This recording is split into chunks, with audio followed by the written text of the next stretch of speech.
Start करावं मला तर आता समजत नाही आहे. परंतु प्रिलिम्स क्रॅक केल्यानंतर भारतामध्ये सत्कार जर माझाच झाला असेल असं वाटतंय मला. सरांची एक चांगली प्रथा आहे, यातून तुम्हालाही मोटिवेशन तर मिळतंच, परंतु एक मोटिवेशन आम्हाला देखील मिळतं की प्रिलिम्स क्रॅक केल्यानंतर आमचा सत्कार होतो, उद्या आमचा अधिकारी झाल्यानंतर याच्यापेक्षा मोठा सत्कार होतो.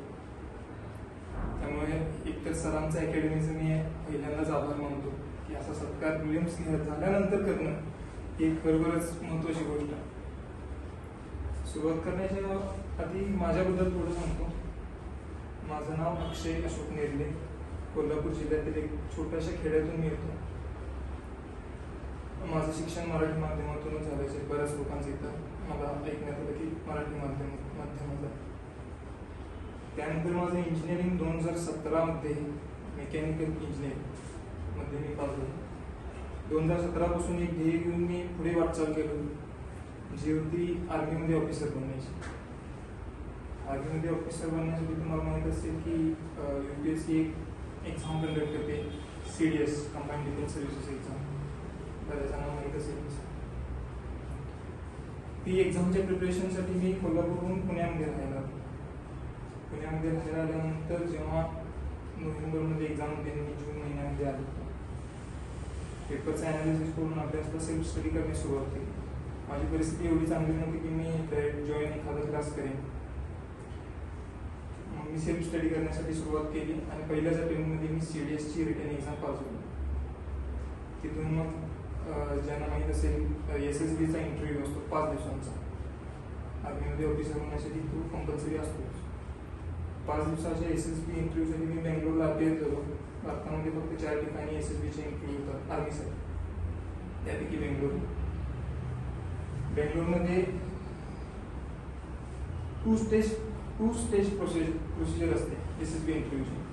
फर्स्ट डे आणि 5th डे पर्यंत. मी 5व्या दिवशी मी आऊट झालो त्या प्रोसेसमधून, क्वालिफाय झालो नाही.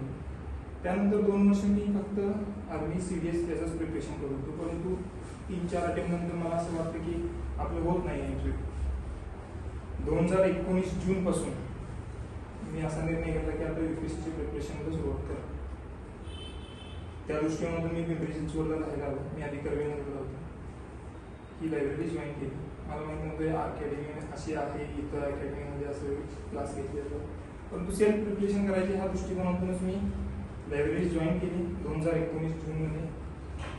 टार्गेट 2020 प्रिलिम्स जूनची होती. 1 वर्षाचा डेडिकेटेड अभ्यास करायचा त्या दृष्टिकोनातून मी आलो. 1-2 महिने लायब्ररीमध्ये रोज येणं जाणं, मग सगळ्यांची ओळख व्हायली. मी त्या क्लास पण घेता. सरांचं एक कौतुक करावं वाटतं की सर नवीन आयडियाज, इनोव्हेटिव्ह आयडियाज जसा मुलांना फायदा होईल असे घेऊन येत असतात नेहमी.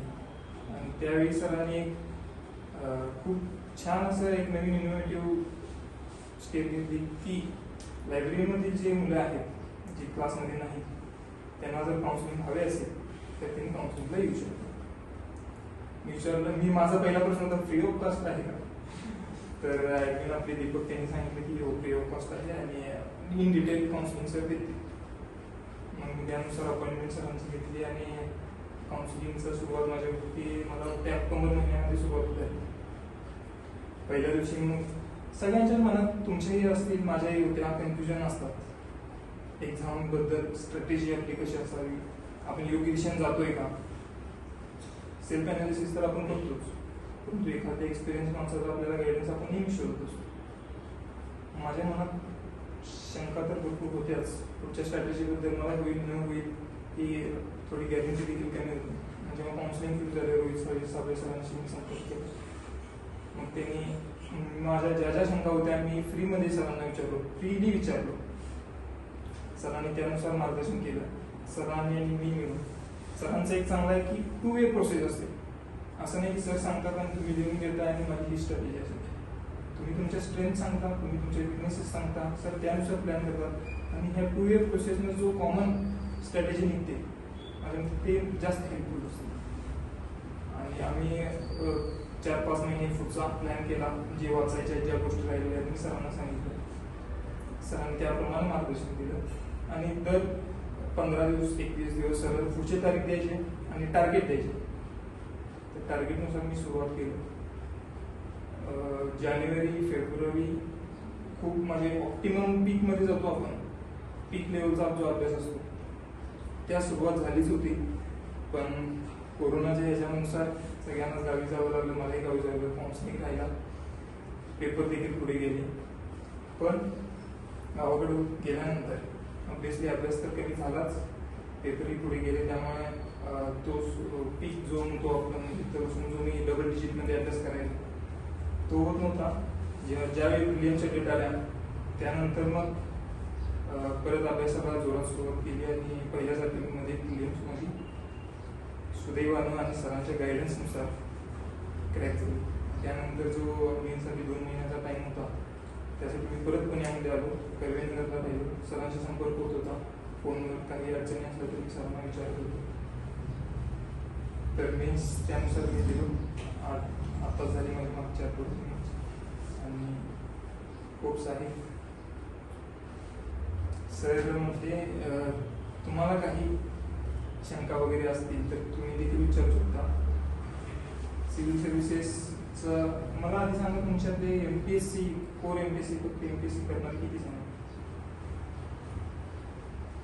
आणि फक्त UPSC मेजॉरिटी MPSC. आणि असे पण आहेत का मी दोन्ही करतो परंतु अजून काही माझं फिक्स नाही, दोन्ही करायचं आहे मला, असे पण नाही.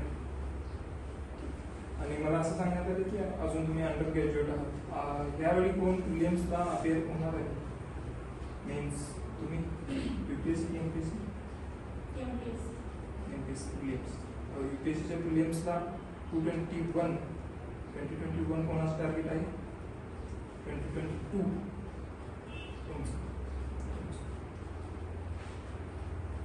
म्हणजे तुमच्या टाइम आहे, भरपूर आहे. तुमच्या टार्गेट हेच आहे की त्या टाइमला तुम्ही युटिलाइज कसे करा योग्य डायरेक्शन.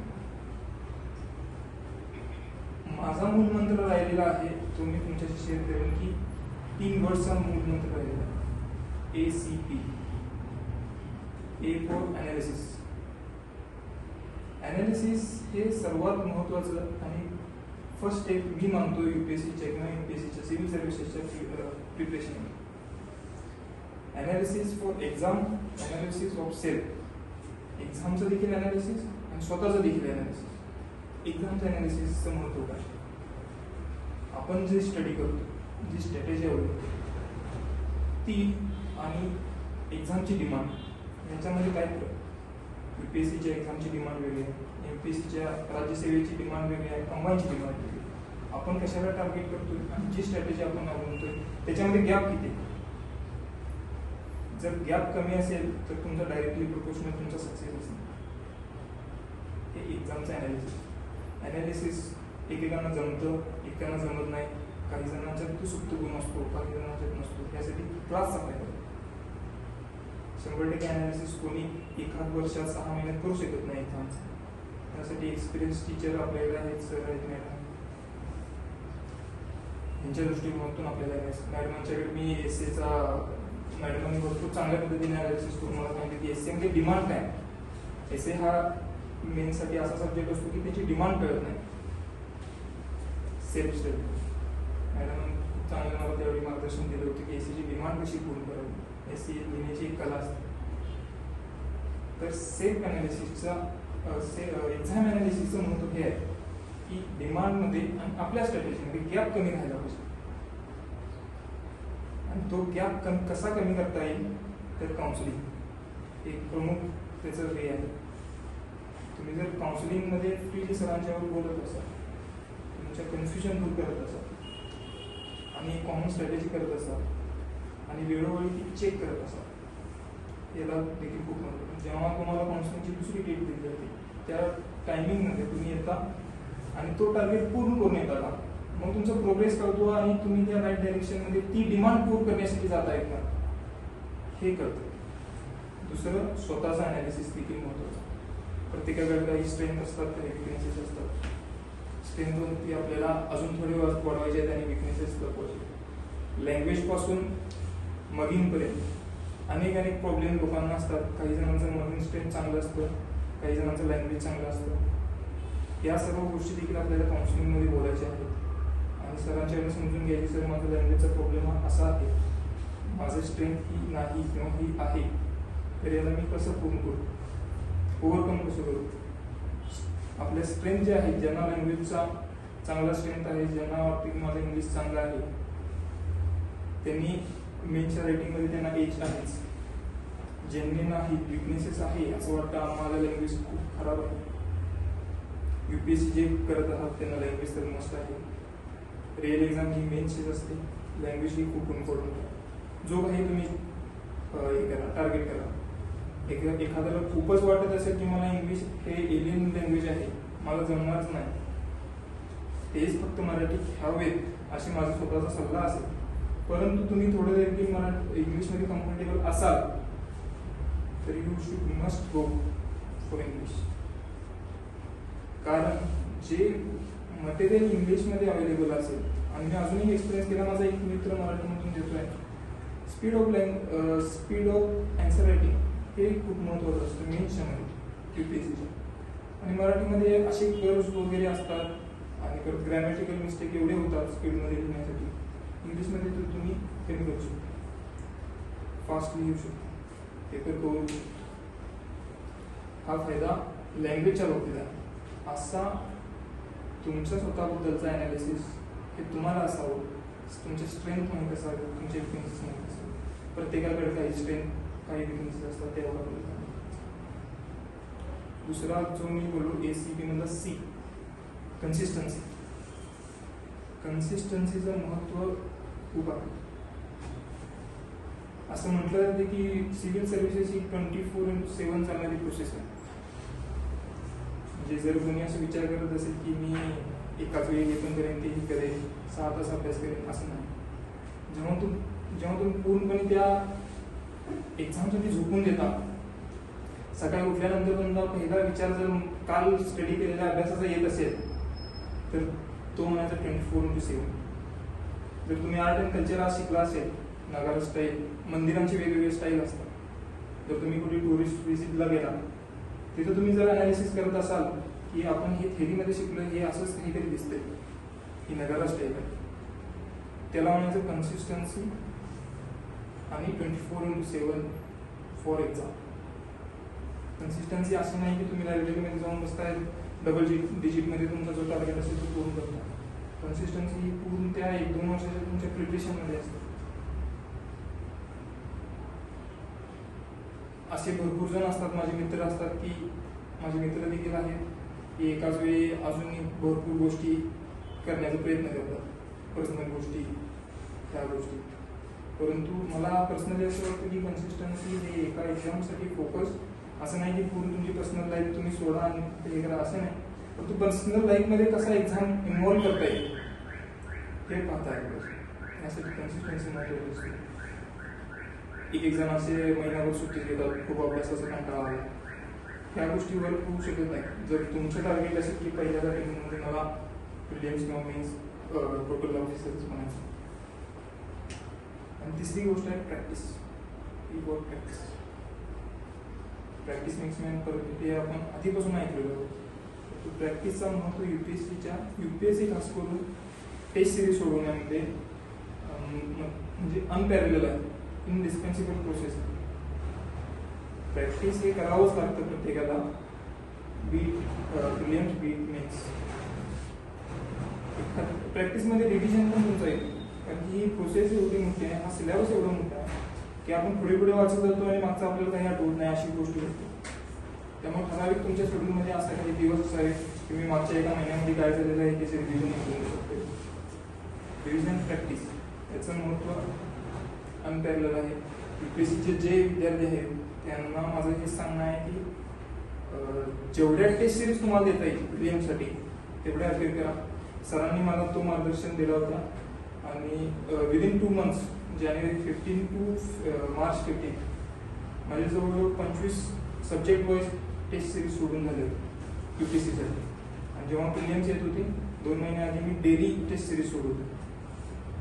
आता टेस्ट सिरीज काही मार्केटमध्ये अवेलेबल असतात, काही नसतात. ॲक्सेसिबिलिटीचा प्रॉब्लेम हा असतोच. सरांनी परवा डिस्कशन सरांच्या बरोबर झालं तर सरांनी त्याबद्दल ही सोल्युशन काढण्याबद्दल सरांचं स्टेप आहे.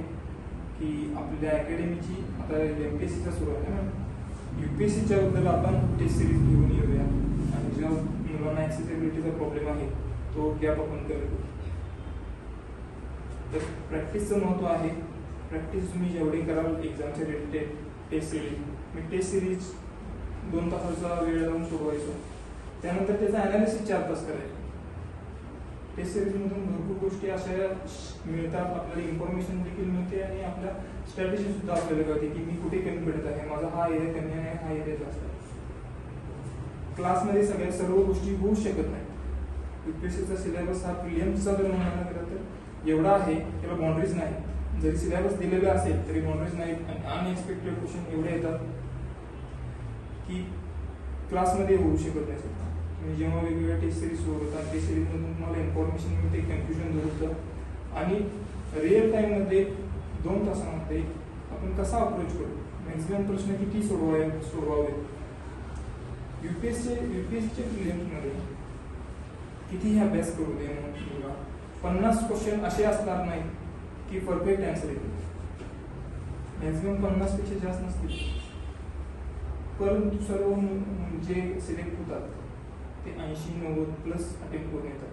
ॲन ॲव्हरेज काही कमी सुद्धा करत असेल, एक्सेप्शन असते, परंतु 80-90 अटेम्प्ट करतात. परंतु हे विद्यार्थी 50च येत असतात, तेव्हा 80-90 अटेम्प्ट कसे करतात हा देखील एक प्रश्नच आहे. त्यासाठी तू प्रॅक्टिस टेस्ट सिरीज महत्त्वाची असते. त्या टेस्ट सिरीजमध्ये आपल्याला कळतं की लाईकली आन्सर काय असेल, ती कला डेव्हलप होते. त्या टेस्ट सिरीजच्या माध्यमातून आता सर जो इनोव्हेटिव्ह स्टेप घेत आहे आपल्या क्लासमध्ये सुरू होईल. ॲनालिसिस करायचा हा भाग देखील क्लासमध्ये घेतला जाईल असं मला सरांनी सांगितलं. आणि ती स्ट्रॅटेजी, डिमांड स्ट्रॅटेजी, त्याच्यातला जो गॅप आहे तो कसा कमी करता येईल, तर तुम्हाला वाटते की टेस्ट सिरीज माझा तर हा 3 मूलमंत्र राहिलेले. कन्सिस्टन्सीच्या बाबतीत म्हणाल तर मी डेली यायचो, 1 दिवस शक्यतो चुकायचं नाही, जेन्युइन रिझन सोडून. हे माझ्या दृष्टिकोनातून असलेले 3 महत्त्वाचे पॉईंट्स आहेत. तुम्हाला काही विचारायचं असेल तर विचारू शकता, काही शंका असतील. मला जास्त सांगता येणार नाही, सरांच्या एवढं माझा एक्सपिरियन्स नाही. सर तुम्हाला चांगले काउन्सिलिंग करतील, परंतु ॲट द पॉईंट आता तुम्हाला काही विचारायचं असेल तर तुम्ही विचारू शकता.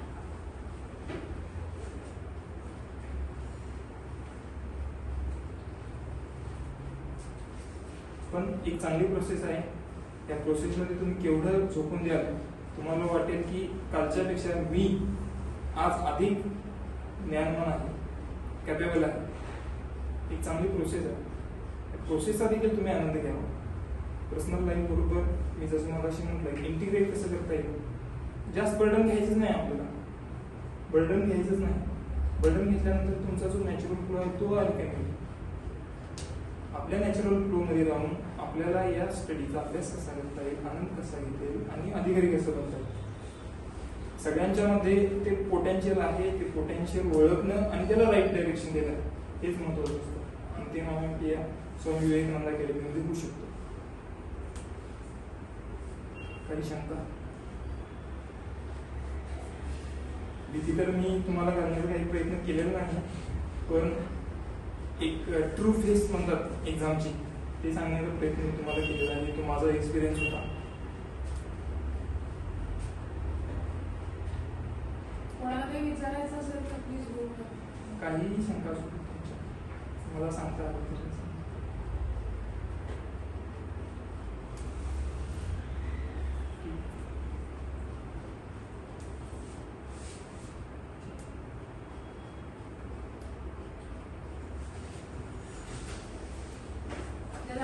जो आता मंत्र दिला ACP, मला वाटतं आपण लेक्चरमध्ये पण मी कायम सांगत असते की कन्सिस्टन्सी